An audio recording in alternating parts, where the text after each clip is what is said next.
एक समय गौतम बुद्ध अपने शिष्यों के साथ भ्रमण कर रहे थे। भ्रमण करते समय सभी एक स्थान पर विश्राम के लिए बैठ गए। समय बिताने के लिए भगवान बुद्ध ने अपने शिष्यों को एक कथा सुनाई। किसी नगर में एक व्यक्ति रहता था। उसने परदेश के साथ व्यापार किया। मेहनत फली, कमाई हुई और उसकी गिनती सेठों में होने लगी। महल जैसी हवेली बन गई। वैभव और बड़े परिवार के बीच उसका जीवन बड़े आनंद से बीतने लगा। एक दिन किसी दूसरे नगर से उसका एक संबंधी आया। बातचीत के बीच उसने बताया कि उसके यहाँ का सबसे बड्ढा सेठ गुजर गया। बेचारे की लाखों की धन संपत्ति पड़ी रह गई। बात सहज भाव से कही गई थी, पर उस आदमी के मन को डगमगा गई। हाँ, उस सेठ की तरह एक दिन वह भी तो मर जाएगा। उसी क्षण से उसे बार बार मौत की याद सताने लगी। हाय, मौत आएगी, उसे ले जाएगी और सब कुछ यहीं छूट जाएगा। मारे चिंता के उसका देह सूखने लगा। देखने वाले देखते कि उसे किसी चीज की कमी नहीं है।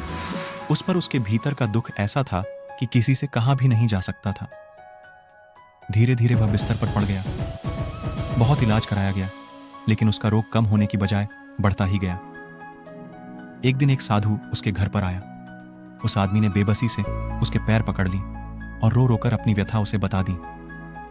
सुनकर साधु हंस पड़ा और बोला, तुम्हारे रोग का इलाज तो बहुत ही सरल है। उस आदमी के खोए प्राण मानो लौट आए।